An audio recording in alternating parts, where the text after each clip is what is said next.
Hello everyone, welcome back to the series of tutorials on C++. I am Deepak Nyal, and in this tutorial I am going to discuss about operator overloading and in particular overloading binary operators. So if you remember our previous lecture, we have discussed a lot of things in operator overloading, like we discussed many rules and regulations and the way you can define or declare these functions. So now let us start with overloading binary operator concepts. So when we are trying to overload a binary operator, you can overload it as non-static member function, and in this non-static member function there will be a parameter, only one parameter. Or if you want to overload it as non-member function, so you can also do that thing, but in this case you have to pass two parameters, and out of these two parameters one parameter must be either a class object or reference to a class object. And one thing that is very important here, whenever we are defining a non-member function, this is often declared as friend of a class, right? So in previous few lectures we studied about friend function. Now you can see its practical implementation here. So whenever we are declaring a non-member function, it need to be friend function, and that has a reason, because it will enhance the performance. Clear? So that's why on the basis of performance reasons we are declaring this non-member function as friend of the class. So let us see how can we do that. So if you are overloading binary operator as member function, and suppose you want to compare these two objects using this less than sign, so compiler is going to treat this thing as x dot operator and then this symbol of operator and y in parenthesis, and this will invoke operator member function, this member function, with one argument, and we can define a class here with some name, maybe class name. I will write it for reference purpose. Inside there will be a member function, and member function should have a return type. I am just writing type. Then it should have name of function, operator. Then you have to write this operator whichever you are going to overload, and then after that you have to use class name, and as we are taking it reference here, so you have to put this ampersand sign. After that, if you don't want this function to make any changes, you can declare it as const member function. You can also make this object or this reference as constant, so that it does not make any changes in this. So this is for safety purpose. You will understand it in coming lectures in very much detail, but as of now you should understand that this is for avoiding any accidental damage or modification to this object. Now if you want to overload operators as non-member functions, so in this case this operator function must take two arguments. So if you are again writing like this x less than y, so this will be treated as operator, then symbol of this operator, and then two arguments. Because this is non-member function, so you have to pass object or reference of an object, right? So we need to pass these two objects or reference of object, and after this the prototype of function will be type. It is return type of that function. Name of function is operator, then symbol of that operator, and inside this there are two arguments, so you can make them const, then class name, ampersand, and similarly for another argument make it const, then class name, and ampersand again. Okay, so this is how you can overload operators. So now one question we have is, can we define a non-member non-friend function for operator overloading?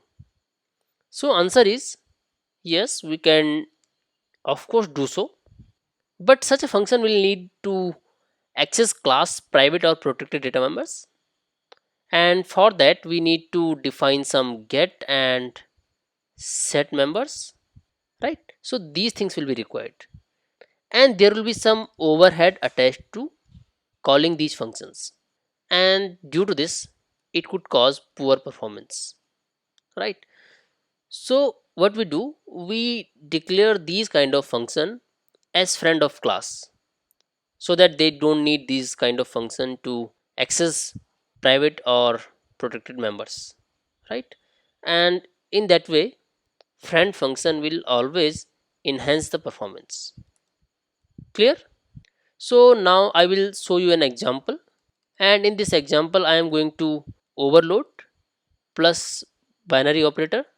So what I am going to do here, I will create a class that will define a complex number, which will be a plus bi, and then I will overload this operator to add object of this class like c1 and c2, which will add two complex numbers. So let's start this. I will create a new class with the name complex.cpp. So these two things are common, so I have written it already. Now we have to define a class complex, which will have two parts. One is real and another imaginary. So I will write real and img as two parts of this object. After that I have to create its constructor, which will take one argument real and another argument imaginary. Both are 0 by default.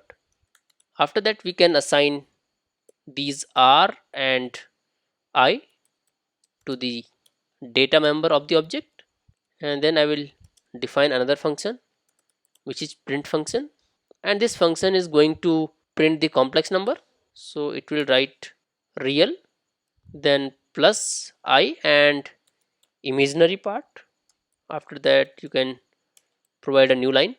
So this is just a complex class, nothing else. After that create a main function, and what that main function is going to do, it will create two objects c1 and c2. I will pass some values inside this, so you can pass 10 5 and another one 2 4. So when you execute this statement c3 equal to c1 plus c2, it should be able to add these complex number, and the answer should be 12 plus 9i. And what is this c3? We need to define it, right? So c3 is of complex type, and if you want to print the value of c3, then you have to use print function. Before that you can also print c1 and c2. So here is c1 and here is c2. Clear? Now our task is to overload these operators. So what can you do? So you have to create a function which will return complex, because it is accepting complex here, right? And its name should be operator, then plus after that. Now it is function name operator plus, and what it is accepting, it will accept one thing as complex, and you can name this object as obj. So why we are passing only one argument here? Because this function is going to be called on one object, and we can access that using this operator or without using this operator. And for another object we need this object, this obj object, right? So now try to define this function. First make a temporary object. I am naming it as result. So what you have to do, you have to add real part of this object on which this function is called, and real part of obj, this second object, and it will add real part of these two and assign it to the real part of result. That means it will assign all these results to this result object. Similarly you have to do same thing for the imaginary part as well. So make it img plus obj dot img, and what you have to do at the end, you can see we have made this return type as complex, That means we want to return an object of type complex, and that object is result in this case, right? Now let's try to run this program and see its output. So here we have complex.cpp. Compile it. It is compiled successfully. Now see the output. So here is one object 10 plus I5, another is 2 plus I4, and after adding these two objects it becomes 12 plus I9. So answer is correct, right? So here you can see we have used a member function to overload this plus operator. You can also use non-member function to overload these operators. So I will comment this thing out, and now I am going to make a non-member function. So what I have to do, I have to write complex, then same thing again, operator, then plus, and after that I have to accept these kind of arguments, and there should be two arguments for two objects like this. So you can write obj1 and obj2, or maybe you can write some other name if you like, but I think it is fine. And same thing will be written in the prototype.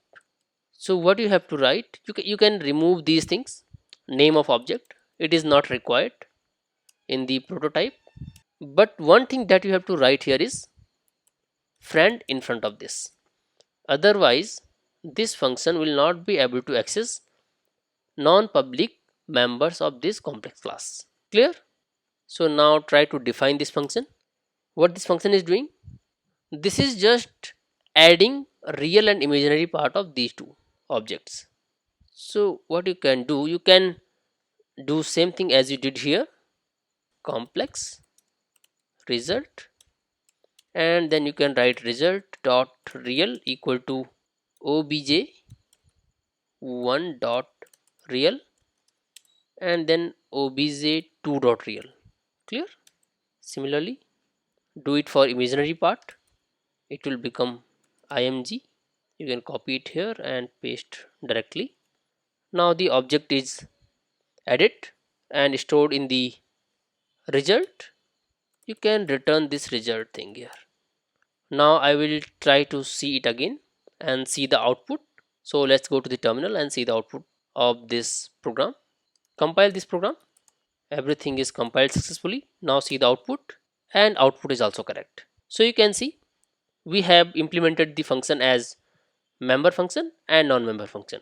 One thing you can change here, you don't need to write all these things, you can comment this thing out and you can directly write it like this, return then complex, and then you can make two arguments of the complex. Here is the constructor, it can take two arguments, right? So we are actually creating an object here and we are passing some arguments. So what are those arguments? One argument is real part of both the objects, and another argument will be sum of imaginary part of both the objects. So this statement is performing same thing as these four statements are doing, right? So only one statement can work here. I will run the program again for you and you can see the output that will be same as we have seen before. So compile this program. Program is compiled successfully. Now see the output, and output is also exactly same as before. Clear? So you can see all these things. So I hope now you have got the idea how can we execute operator overloading and write programs for overloading any operator. So as of now we have understood about overloading binary operator. Now in future lecture we will cover overloading unary operators, right? But before that I will give you a question, so you have to do it on your own and you can write answer in comments the way you are going to perform this. So here is homework for you. So what you have to do, you have to enter phone number in this form, xyz, then dash abc, then again dash, then mnop. So what is this format? This is some area code, this is some exchange code, and then this is line code. So you don't need to understand what exactly these code means, but the main thing is you have to input a phone number in this format. So you can say what is big deal inputting such kind of numbers, right? So my point is you have to create a class phone number and create object for that, maybe with name phone. Then whenever you are trying to input this phone, you have to write it like this: c in phone, and this phone should be able to directly input these kind of things. If you are not inputting these kind of phone numbers, or if phone numbers are not in this format, this should give us an error. After that, if you are writing this like C out and then phone, it should output this. So what we are doing here, we are actually overloading this operator again, and we are taking input of a particular form, which is this form. So try to do this question on your own and ask any doubts if you have in comments. Okay, so I hope this lecture is enough for this concept. See you in the next video with some new concept. Till then, thank you so much.